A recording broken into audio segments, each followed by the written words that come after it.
오늘 창세기 14장의 말씀이 나오고 있는데, 이 창세기 14장에는 전쟁에 대한 말씀입니다. 전쟁에 대한 말씀. 성경에서 가장 최초로 나오는 전쟁 이야기입니다. 그렇죠? 근데 이 전쟁은 나라와의 전쟁이고, 또 연합국가와의 전쟁입니다.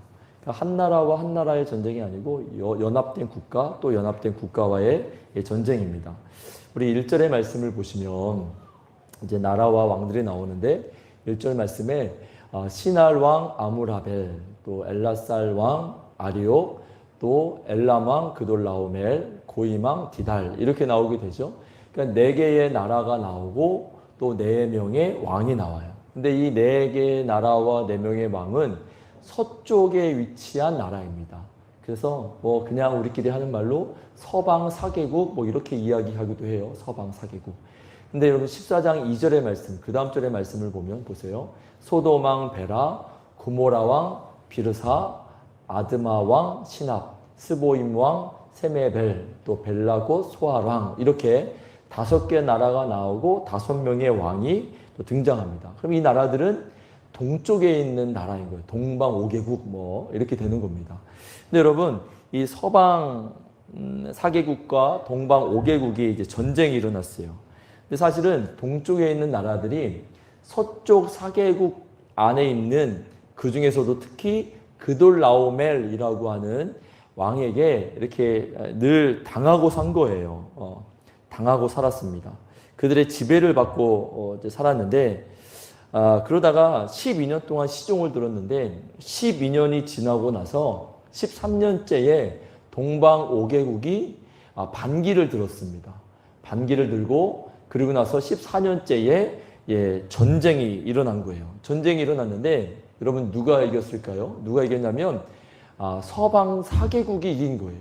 동방 5개국이 패배를 했습니다. 근데 여러분 여기서 이제 중요한 게 뭐냐?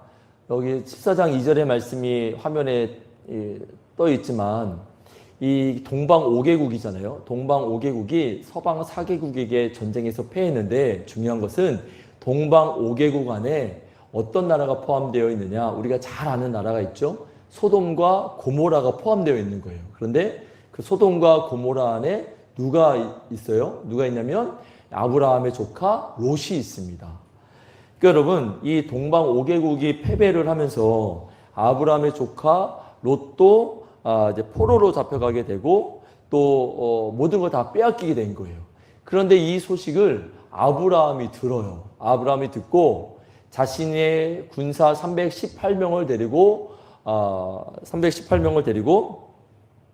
이제 서방의 나라로 치러 갑니다. 여러분 그 결과 아브라함이 승리를 합니다. 그리고 조카 롯을 다시 데리고 와서 롯이 빼앗겼던 가족과 재산이 다 회복되어지는 사건이 오늘 본문의 말씀입니다. 여러분 이 창세기 4장 14절의 말씀이 우리에게 주는 이제 메시지가 있습니다. 여러분 우리도 수많은 전쟁을 치르면서 이제 살아가고 있는데 우리 자녀들은 일단 입시 전쟁이라는 게 있고요. 또 우리 청년들은 대학을 졸업하고 나면 또 취업 전쟁이라는 게 있습니다. 그 외에도 우리가 치러야 할 전쟁들이 굉장히 많이 있는데 여러분 그러나 믿는 모든 그리스도인이라면 치르게 되는 전쟁이 있는데 그게 무슨 전쟁이냐면 영적 전쟁이에요. 오늘 이제 말씀이 영적 전쟁에 대한 부분인데 한번 우리 따라해 봤으면 좋겠습니다. 영적 전쟁. 네. 이 영적 전쟁이라는 게 있는 거예요. 모든 그리스도인이라면 다 치르게 되는 전쟁입니다. 오늘 이 본문은 단지 나라와의 전쟁을 말하는 게 아니고 눈에 보이지 않는 영적 전쟁을 말하는 것입니다. 그리고 우리는 그 영적 전쟁에서 반드시 승리해야 한다라고 오늘 본문이 우리에게 말씀을 주고 있습니다. 자, 그러면 여러분 우리 그리스도인에게 있어서 영적 전쟁터는 어디일까요? 수많은 영적 전쟁터가 있죠. 그런데 여러분 그 와중에서도 말씀드리고 싶은 부분은 우리 삶의 좀 구체적인 부분들인데 먼저는 우리의 생각이 우리의 영적 전쟁터예요. 우리의 생각입니다. 여러분, 우리 안에 때로 옳지 않은 생각이 들 때가 있어요. 옳지 않은 생각이 들 때가 있으면 여러분, 그 옳지 않은 생각과 우리는 영적 전쟁을 치러야 합니다. 그렇죠?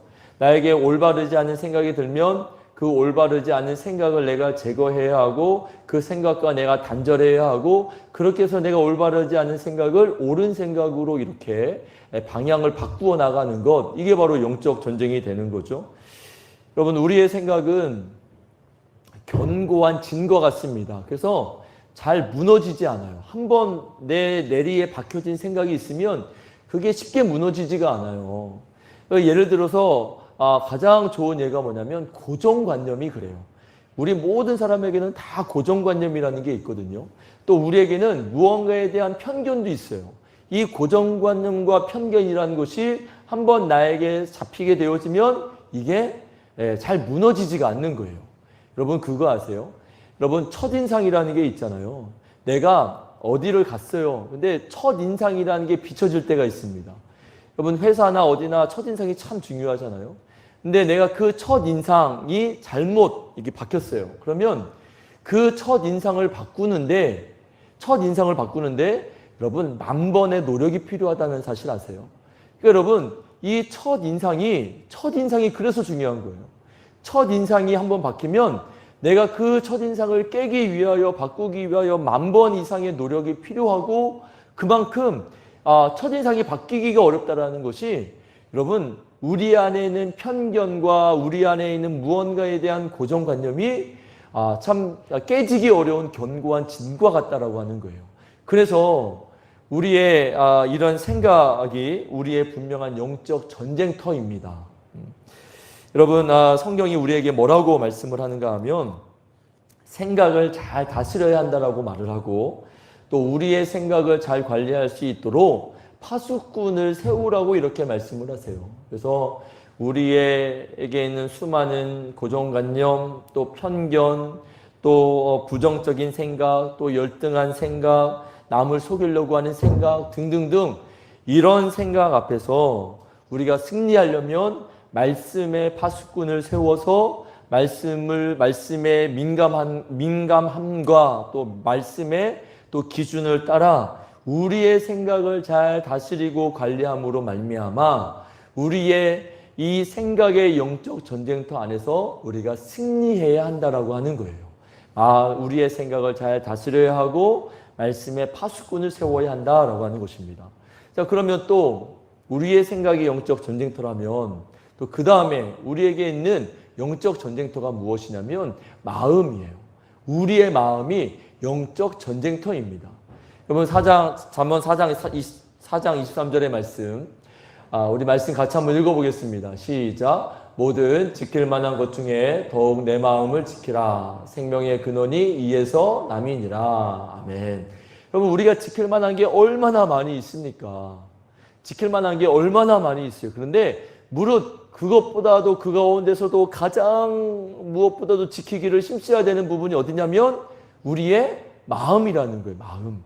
여러분, 우리의 마음이 한번 무너지면 우리의 삶도 무너져요. 그렇죠? 여러분, 우리의 마음이 한번 정해지면 그 마음이 우리의 삶의 좌소, 우리의 삶의 중심이라고 말씀을 하고 있기 때문에 내 마음 안에 있는 것들이 내 행동으로 나타나게 되는 거예요. 만약에 내가 화가 났어요. 내가 화를 냈어요. 내가 분노했어요. 또 내가 누구를 미워하는 행동을 했어요. 내가 누구를 무시하는 행동을 했어요. 그러면 뭐예요? 우리 마음 안에, 내 마음 안에 벌써 미워하는 마음, 화나는 마음, 이렇게 무시하는 마음, 이런 마음이 내 안에 있기 때문에 그 마음이 내 말로, 내 행동으로 나타나게 되는 거예요. 그래서 여러분, 이 마음을 통하여 모든 전반적인 말과 행동과 생각과 모든 부분들이 다 나타나기 때문에 이 말에 대한 영적 전쟁터 안에서 우리가 승리해야 한다는 거예요. 마음을 그 어떤 것보다도 더욱 우리의 마음을 힘써 지켜야 그 마음으로부터 생명의 근원이 되고, 그 마음이 생명의 근원이 되고, 그 마음으로부터 우리의 어떠한 선한 것들, 승리하는 부분들이 나타나게 되어지게 되는 것입니다. 자, 그러면 생각과 마음이 그렇고 또 한 가지만 더 말씀을 드리면 우리의 입술도 영적 전쟁터예요. 여러분 이런 말이 있어요. 우리의 입은 화약고와 같다라는 말이 있어요. 화약고와 같다. 무슨 말이냐면 우리의 입이 언제 터질지 모르는 거예요. 우리의 입이 언제 터질지 모르는 거예요. 여러분 우리가 입으로 하나님이 우리에게 입을 주신 이유는 하나님을 찬양하라고 우리의 입을 주셨잖아요. 그렇죠? 하나님을 찬양하고 찬송하고 이 입으로 기도하고 하나님께 영광 올려드리고 이러라고 우리에게 입술을 주셨는데 여러분 우리의 입술이 그렇게만 쓰이면 얼마나 감사하겠습니까? 그런데 이 입술로 우리가 남을 비난하거나 불평하거나 원망하거나 이런 입술이 될 때가 있다는 거예요. 여러분 뭐가 문제냐면 우리의 이 입이 문제예요. 입이 문제입니다. 여러분 그래서 입을 잘 다스려야 하는 거예요.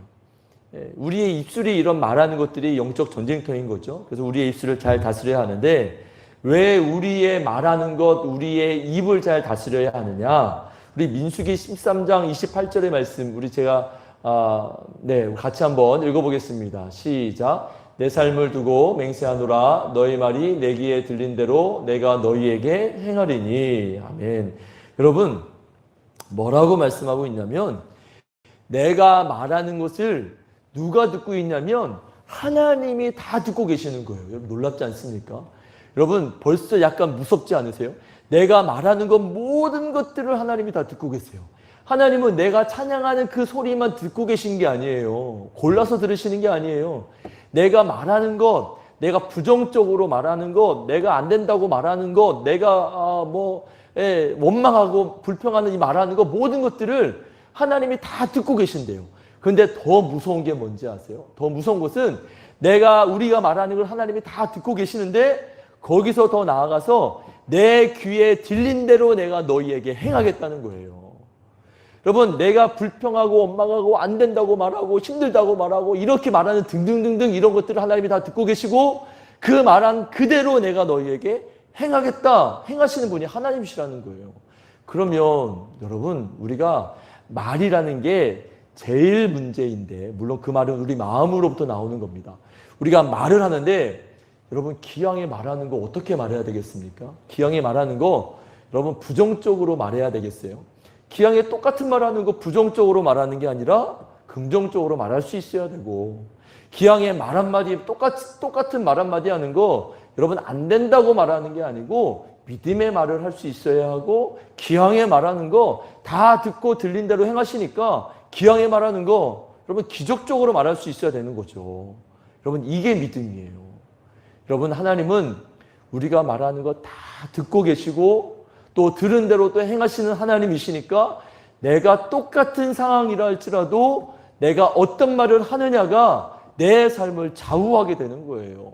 여러분 입술은 우리의 말하는 것은 분명한 영적 전쟁터입니다. 여러분 그러니까 우리가 짜증난다는 말 그만하시고 그러니까 우리가 불평하는 말 그만하시고 힘들어 죽겠다는 말 그만하시고 안 된다는 말 그만하시고 못하겠다는 말 그만하시고 어떤 말 하셔야 되겠어요? 할 수 있다. 내게 능력 주시는 자 안에서 내가 모든 것을 할 수 있다고 말씀하시고 하나님이 하시면 얼마든지 가능하다라고 기적적인 말씀을 하시고 이 산이 옮겨 저 산으로 옮겨지라 말할 수 있는 이런 말하는 모습이 우리 안에 있어야 하는 것이고 여러분 무조건 믿음의 말, 무조건 기적의 말, 무조건 긍정의 말을 하시는 거예요. 어렵습니까? 여러분 벌써 우리가 부정의 말, 안 된다는 말 이런 말은 우리가 영적 전쟁에서 패배한 거예요. 그러나 여러분 이 말씀을 기억하면서 똑같은 말 한마디, 기왕의 말 한마디 하는 거 우리 자녀에게 또 교회에서 사업장에서 직장에서 그 말 한마디로 인하여 우리의 삶이 달라질 수 있고 하나님의 역사가 나타날 수가 있는 것입니다. 그럼 마태복음 15장 18절의 말씀에 이런 말씀을 하세요. 15장 18절 같이 한번 읽어볼까요? 시작. 입에서 나오는 것들은 마음에서 나오나니 이것이야말로 사람을 더럽게 하느니라. 아멘. 여러분 입에서 나오는 게 입에서 나오는 말이 사람의 마음에서 나오는 거죠. 근데 그 말이 나를 더럽게 한대요. 이 말씀이 이해가 되시나요? 여러분 내가 하는 말로 내가 더러워지는 거예요. 여러분 내가 하는 말 한마디로 내가 더러워질 수 있습니다. 여러분 내가 내 입술에서 어떤 말이 나오느냐가 여러분 내가 만들어지는 거예요. 그런데 반면에 내가 하는 말로 인해서 내가 더러워질 수 있지만 반면에 내가 하는 말로 인하여 내가 아름다워질 수도 있는 거예요. 그러니 여러분 말이라는 게 얼마나 중요해요. 이토록 중요한 거예요. 자, 우리 그 다음에 말씀 시편 19편 14절의 말씀 우리 같이 한번 읽어보겠습니다. 여러분 마스크를 끼고 있지만 소리를 조금만 더 내주시면 좋을 것 같아요. 우리 같이 한번 읽어보겠습니다. 시작. 나의 반석이시요 나의 구속자이신 여호와여 내 입의 말과 마음의 묵상이 주님 앞에 연락되기를 원하나이다. 아멘. 우리가 말을 하고 내 마음으로 묵상하고 생각하는 것들이 어때야 하느냐. 이것들은 분명히 영적 전쟁터인데 아주 치열한 영적 전쟁터인데 우리의 말하는 것들이 기왕이면 하나님이 연락하실 만한 하나님이 기뻐 받으실 만한 말을 하고 하나님이 기뻐 받으실 만한 마음의 묵상이 이루어져야 한다라고 이렇게 말씀하고 있는 거예요. 여러분 오늘 하루도 살아가시고 또 일주일 동안 살아가실 때에 말하는 것, 생각하는 것, 내 마음으로 품는 것들 하나님이 기뻐 받으실 만한 연락하실 만한 마음의 생각과 묵상과 입술의 말과 우리의 모든 것들이 다 되어서 우리의 삶이 또 승리하는 그 승리자의 모습이 되어질 수 있기를 주님의 이름으로 축원합니다. 오늘 우리가 생각과 말하는 것과 마음하는 것으로부터 우리가 승리해야 하는데 어떻게 해야 승리할 수 있을까? 이게 오늘 주된 말씀이에요. 주 메시지입니다. 어떻게 해야 승리할 수 있을까? 다 승리하고 싶잖아요. 승리하고 싶어요. 그런데 어떻게 하면 승리할 수 있을까? 여러분 먼저 하나님을 왕으로 섬기는 자가 승리할 수 있어요. 하나님을 왕으로 섬기는 자가 승리할 수 있습니다. 오늘 사실 이 본문의 말씀은 제가 일부분만 읽었지만 14장 1절부터 16절까지의 말씀인데 이 말씀 가운데에서 가장 많이 등장하는 단어가 뭐냐면 왕이라는 단어예요. 왕. 여러분 이 왕은 하는 일이 뭐예요? 인간을 다스리고 지배하는 역할을 합니다. 근데 오늘 본문을 보니까 아브라함이 318명을 데리고 서쪽에 있는 4개국 왕들과 싸워서 승리했어요.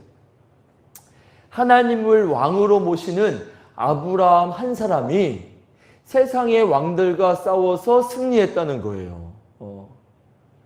여러분 세상의 왕은요 여러분 인간이잖아요. 인간. 세상의 왕은 인간입니다. 이 말은 다시 말해서 세상의 왕은 어느 누구라 할지라도 믿을 만한 존재가 아니라는 거예요. 세상의 왕은 어느 누구도 신실하지 않습니다. 여러분들 주위에 있는 사람들 중에 신실하신 사람 있으세요? 정말로 내가 이 사람 평생 믿고 갈 만한 그렇게 완전히 믿을 만한 그런 분이 있습니까? 사실 인간은 믿을 만한 존재가 아니에요. 사랑해야 할 존재이지 믿을 수 있는 존재는 아니에요. 여러분 세상의 왕들이 이렇다는 거예요. 세상의 왕들은 신실하지 않아요. 믿을 만한 존재가 아니에요. 아무리 탁월하고 훌륭하다 할지라도 믿을 수 없는 게 세상의 왕들입니다. 그런데 반면에 여러분 하나님은 신실하신 하나님이시라는 거예요. 우리가 믿는 그 하나님은 변치 아니하시고 또 거짓되지 아니하시고 신실하신 하나님이시기 때문에 그 하나님을 우리의 왕으로 모시고 살아가면 신실하신 하나님이 우리를 다스려 주시고 우리에게 승리를 주시는 거예요. 그래서 하나님을 우리의 왕으로 모시고 살아가는 자가 승리할 수가 있는 것입니다. 여러분 롯이 소돔과 고모라 땅에 있으니까 그 롯도 패배한 거잖아요. 근데 롯이 왜 패배했을까요? 왜 패배했을까? 그 이유는 롯은 하나님을 왕으로 섬기지 않았기 때문이에요. 인간적인 선택에 의하여, 인간적인 눈에 의하여 좋아 보이는 땅을 선택했습니다. 너 어느 땅 선택할래? 그랬더니 롯이 선택한 땅은 소돔과 고모라 땅이었어요. 왜 소돔과 고모라 땅을 선택했을까요? 자기가 보니까 너무 비옥한 거예요. 그 땅이 비옥한 땅이고 애굽의 땅과 땅처럼 보였고 또 여호와의 동산 같아 보였기 때문에 여러분 그 땅을 선택을 하고 그 땅이 절대 패배할 줄 몰랐던 거예요. 인간의 눈으로 보니까 롯의 눈으로 보니까 그 땅은 영원할 줄 알았던 거죠. 그 땅에 살면 평생 부유하게 살 줄 알았던 거죠. 그 땅에 사니까 그 땅을 선택하면 내가 평생 내가 행복하게 살 줄 알았던 거예요. 근데 여러분, 이렇게 인간적인 눈을 가지고 선택을 하니까 결국 그게 문제가 되고 결국 패배의 결과로, 비참의 결과로 나타나게 되었다라고 하는 것입니다. 여러분, 우리가 요즘에 참 마음이 아파요. 마음이 아픈 이유는 특히 지난주에 이제 IM 선교회인가요? 거기서 이제 그런 큰 이제 확진자가 나왔고, 또 광주에서도 확진자가 나왔고, 참 이런 것들로 인해서 참 교회에 대한 참 시선이 더욱더 곱지 않게 되었다라는 생각이 마음이 아프고, 또 교회 앞에다가 침을 뱉고 가는 그런 시민도 있었고, 또 주 예수를 믿으라 그리하면 구원을 얻으리라 이 말씀 앞에 계란을 던지고 가는 시민도 있고, 그러면 이런 걸 보면 참 너무나도 마음이 참 아픕니다. 너무나도 참 마음이 아픈 한 주였어요. 근데 여러분, 그분들이 하시는 이야기도 이해가 되고, 또 우리가 교회로서의 마땅한 방역 수칙을 잘 지켜야 하는 모습도 있어야 하고, 얼마든지 지혜로울 수도 있었고, 또 그들이 하는 말씀도 다 이해가 되는 부분도 있어서 참 마음이 더욱더 아팠던 한 주였던 것 같습니다. 제가 이 이야기를 하는 이유는 뭐냐면, 여러분, 교회는 두 종류가 있잖아요. 천상교회가 있고 지상교회가 있어요. 지상에 있는, 이 땅에 있는 교회가 있고, 또 천상교회는 우리가 저 하늘에 있는 완전한 교회를 말하는 거예요.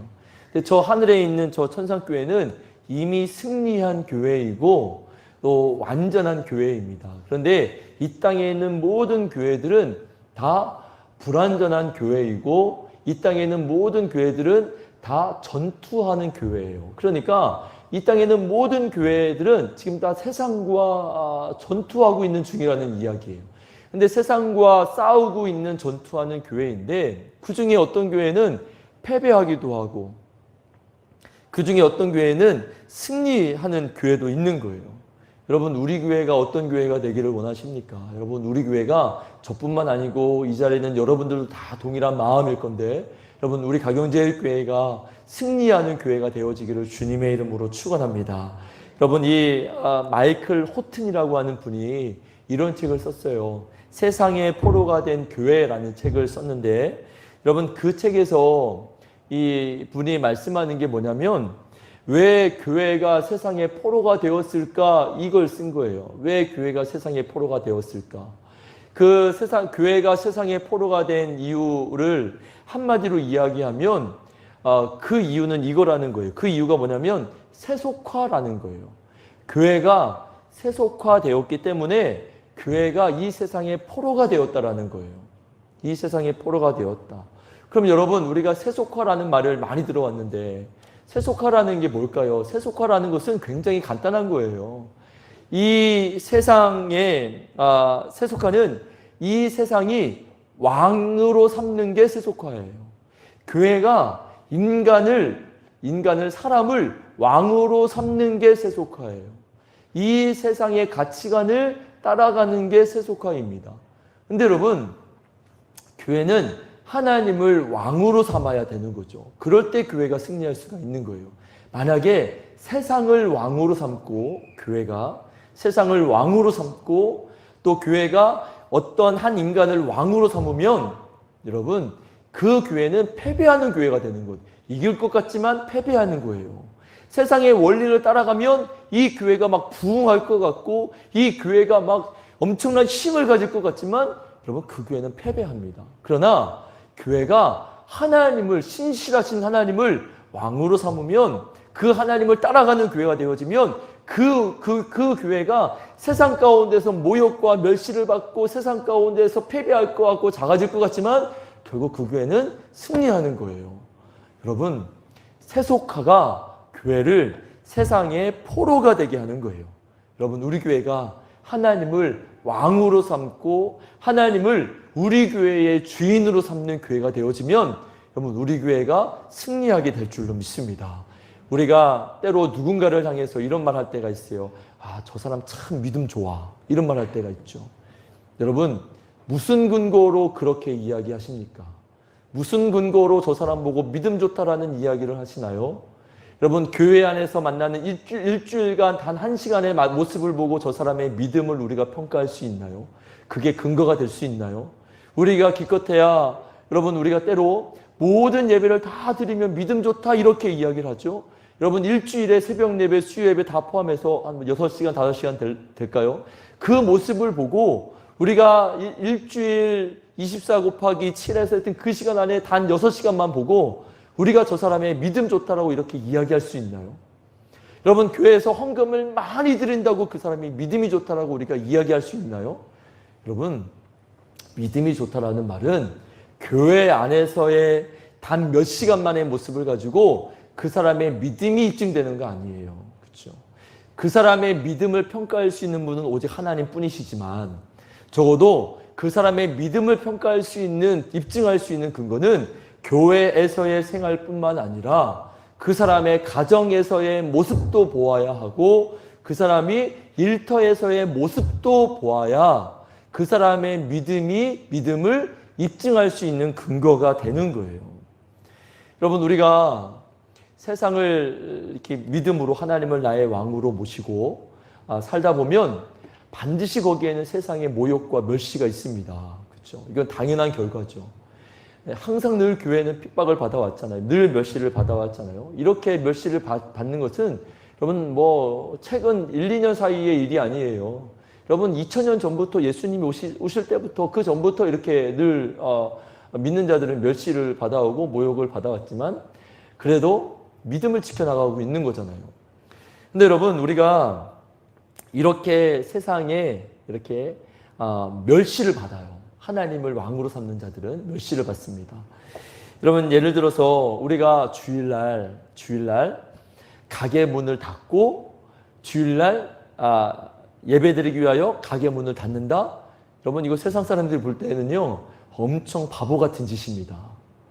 여러분, 우리가 하나님 앞에 나에게 주신 그 수입의 10분의 1을 떼어서 하나님 앞에 드린다라는 것은 믿지 않는 사람들의 눈에 볼 때는 이거 완전히 멍청이 나는 짓인 거예요. 멍청이 나는 짓인 거예요. 여러분, 10분의 1이라는 금액이 작은 금액이에요. 여러분, 절대 작지 않아요. 어떤 부에 따라서 더 달라지지 않는 거죠. 내가 얼마나 가지고 있느냐 상관없이 10분의 1은 분명히 큰 금액이에요. 그럼에도 내가 10분의 1을 하나님 앞에 드린다 그러면 이건 믿지 않는 사람 볼 때는 완전 바보 같은 짓이에요. 바보 같은 일입니다. 여러분, 예수님이 또 이런 말씀도 하셨잖아요. 예수님이 우리에게 사랑하라 이렇게 말씀하셨는데 예수님이 이웃을 사랑하라 이 정도에서 그치지 않으셨어요.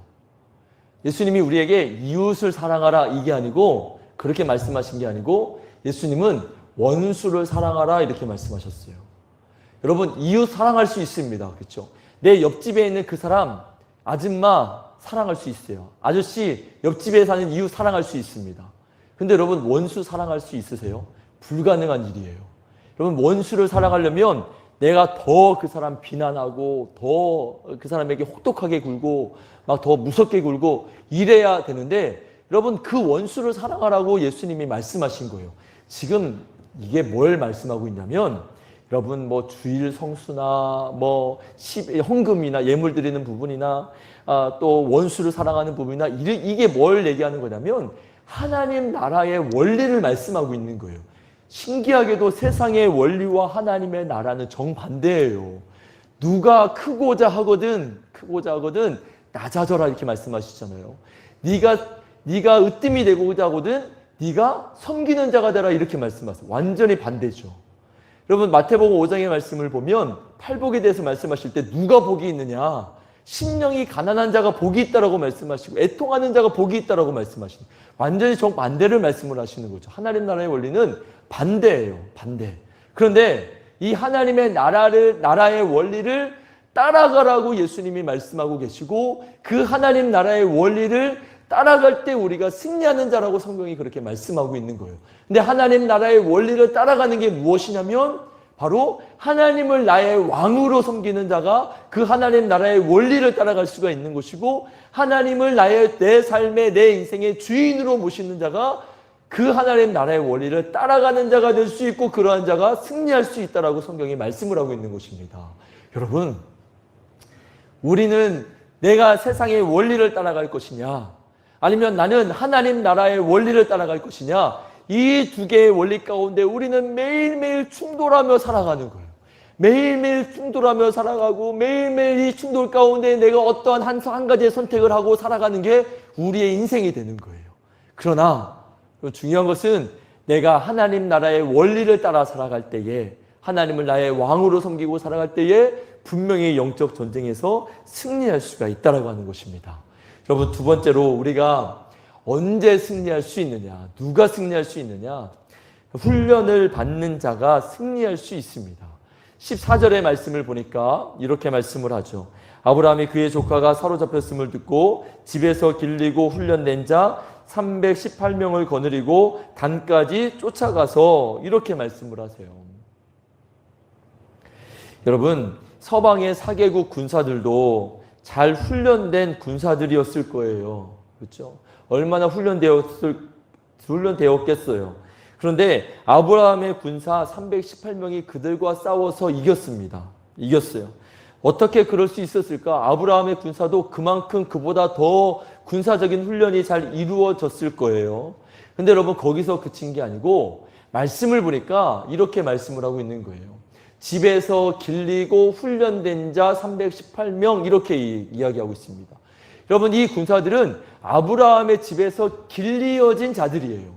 그러니까 그 군사들 가운데에는 때로 아브라함의 집에서 아예 태어나서 20세가 넘은 자들도 있었을 거라는 이야기예요. 아브라함의 집에서 태어나서 그 집에서 또 자라고 양육되고 함께 자라면서 아브라함이 하나님의 모습을 섬기는 모습을 보고 자란 군인들도 있었을 것이고, 아브라함이 제단을 쌓는 모습을 본 자들도 있고, 그 제단 앞에 함께 엎드려 하나님을 예배한 자들도 있었을 거라는 이야기예요. 그러니까 군사적인 훈련뿐만 아니라 이들은 신앙적인 훈련도 받아서 하나님을 믿는 신실한 믿음을 가지고 전쟁터에 나갈 수 있었기 때문에 이들은 서방 4개국들과 싸워서 승리할 수 있었다는 것입니다. 도대체 그러면 서방 4개국에 있는 사람들은 숫자가 얼마나 되었을까? 찾아보니까 주석이 이렇게 이야기를 하더라고요. 서방 4개국 모든 자들과 다 싸우진 않았을 것이다. 그돌라오메를 중심으로 한 일부의 서방 4개국의 군사들과 싸웠을 것이다. 그런데 그 숫자는 적어도 수만 명이었을 것이다. 이렇게 이야기를 하더라고요. 여러분, 여하튼 수천 명이든 몇 명이든지 간에 318명이 그들과 싸웠다라는 것은, 승리했다라는 것은 엄청난 거예요. 그런데 그러기까지 군사적인 훈련뿐만 아니라 신앙의 훈련까지도 아브라함의 집에서 길리어진 자들이었기 때문에 승리할 수 있었다라고 이렇게 말씀을 하고 있는 것입니다. 여러분, 우리가 신앙의 훈련이라는 게 이래서 중요한 거예요. 신앙의 훈련이라는 게 이래서 중요합니다. 세상에서 우리가 승리하려면 정말로 하나님 나라의 원리를 좀 따라가고 그 하나님 나라의 말씀을 좀 따라가기를 소망한다면 우리에게 반드시 있어야 할 것은 신앙의 훈련인 거예요.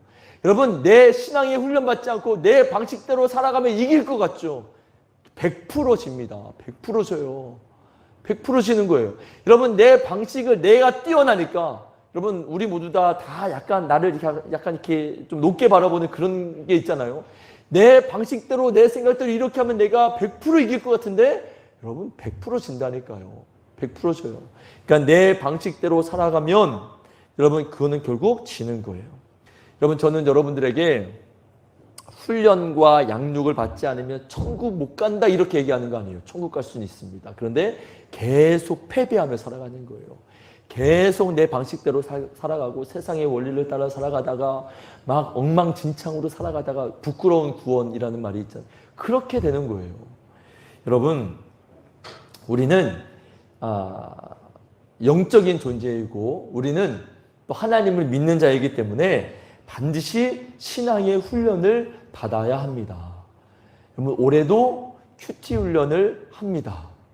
여러분, 목회 철학을, 목회의 비전을 큐티하는 교회, 제자 훈련하는 교회로 방향성을 잡았기 때문에 올해도 큐티 훈련은 계속 되어집니다. 지금 단지 코로나 때문에 이런 부분들을 기도하면서 때와 시기를 묻는 것 뿐이에요. 기다리는 것 뿐이에요. 그러나 반드시 큐티 훈련합니다. 여러분, 작년처럼 상반기에 두 팀하고 하반기에 한 팀하고 뭐 이렇게 하지 않을 생각이에요. 그런 생각 작년 말에 접었어요. 제 생각에는 물론 기도하면서 드는 생각은 어서 교회 안에 사람을 세워야 되겠다. 어서 빨리 하나님의 사람을 세워야 되겠다.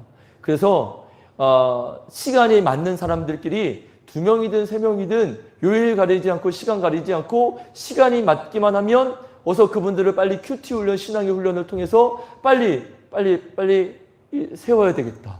그게 더 코로나 때가 오니까 점점 이 마음이 긴급성으로 저에게 이렇게 다가오는 거예요. 여러분, 기왕이면 제가 묻기 전에 여러분들 팀을 만들어서 이때 해주십시오. 그러면 제가 더할 나위 없이 좋을 것 같아요. 여러분, 여기에는 청소년, 청년 예외 없습니다.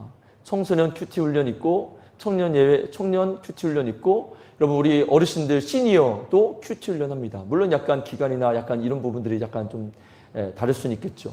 시니어, 어르신들도 큐티 훈련 합니다. 여러분, 남성들 큐티 훈련 합니다. 여러분, 나는 예외야.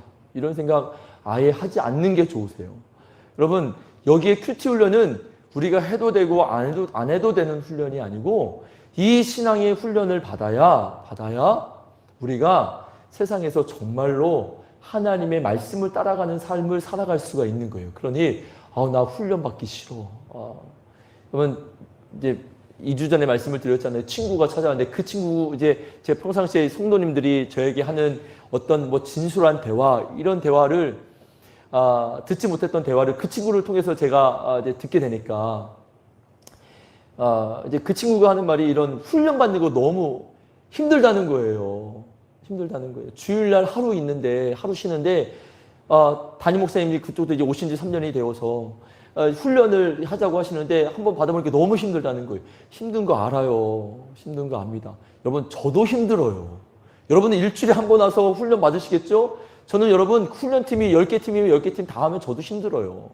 그럼에도 불구하고 제가 해야 하는 이유는, 여러분, 신앙의 훈련이 우리의 신앙의 전반적인 삶을 좌우지하기 때문에 저도 이 모든 거 감안하고 하는 거예요. 하나님의 나라를 위해서 하는 거고 교회를 위해서 하는 거예요. 여러분, 신앙의 훈련 우리 모두 다 받아야 합니다. 그래야 세상의 원리 따라가지 않고 하나님의 원리를 따라가며 승리하는 삶을 살아갈 수가 있는 것입니다. 여러분, 말씀을 마무리하겠습니다. 여러분, 우리의 삶은요, 영적 전쟁이에요. 근데 여러분, 이 영적 전쟁이 얼마나 치열한지 아세요? 사단이요, 우리를 가만두지 않아요. 여러분, 오늘 이 주일인데 이 예배 시간에도 사단이 여러분들 벌써 이렇게 삼킨 순간이 있을 거예요. 여러분, 이 되게 신기한 게 뭔지 아세요? 말씀을 듣는 와중에도 사단은 우리의 생각을 파고들었어요. 말씀을 듣는 와중에도 이 말씀에 대한 반발심이 있고 또 찬양을 부르는 와중에도 여러분 벌써 우리의 생각은 3000%가 가 있고 기도하는 순간에도 우리의 생각은 벌써 사단이 틈을 비집고 들어와서 우리는 벌써 패배한 순간이 벌써 몇 번이 있었는지 몰라요. 여러분, 사단이요, 예배 시간에 우리를 가만둘 것 같죠? 사단이 말씀 듣는 시간에 가만둘 것 같죠? 그렇지 않아요. 사단은 하나님의 말씀이 선포되어지는 그 순간에도 내 입술로 찬양하는 그 순간에도 사단은 벌써 우리를 집어삼켰어요. 여러분, 이 영적 전쟁이라는 거 우습지 않아요. 이 영적 전쟁이라는 거 굉장히 치열합니다. 굉장히 치열해요. 근데 이 영적 전쟁에서 우리가 어떻게 승리할 수 있느냐?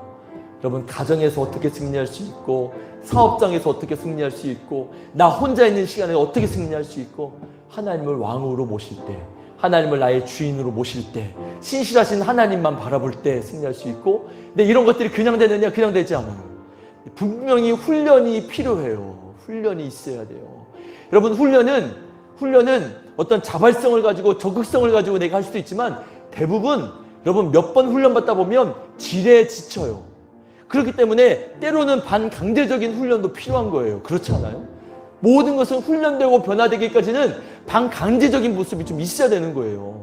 그래서 그 반강제적인 부분들을 목사님들이 하고 누군가가 하고 훈련하는 거예요. 훈련하는 거예요. 사랑방 모임도 훈련이에요. 여러분, 전도회도 훈련입니다.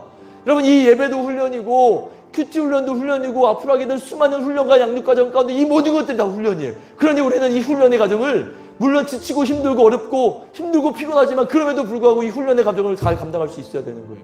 그래야 우리가 승리할 수 있는 거예요. 여러분, 가만히 있으면 우리는 패배해요. 여러분, 가만히 있으면 우리는 게을러집니다. 아니야, 나는 정확한 매뉴얼에 따라서 내 삶을, 정확한 루틴을 따라서 내 삶을 잘 끌어갈 수 있어. 그렇지 않다는 거 잘 아시죠? 여러분, 내 스스로 내 인생을 통제하기 어려워요. 여러분, 훈련이 필요합니다. 여러분, 우리가 하나님을 나의 왕으로 모시고 우리가 신앙의 훈련을 통하여 우리가 이 땅에서 정말로 하나님을 믿는 사람답게 이 땅을 살아가고 승리하는 우리 모든 성도님들 되시고 우리 가경제일교회 되어지기를 주님의 이름으로 축원합니다.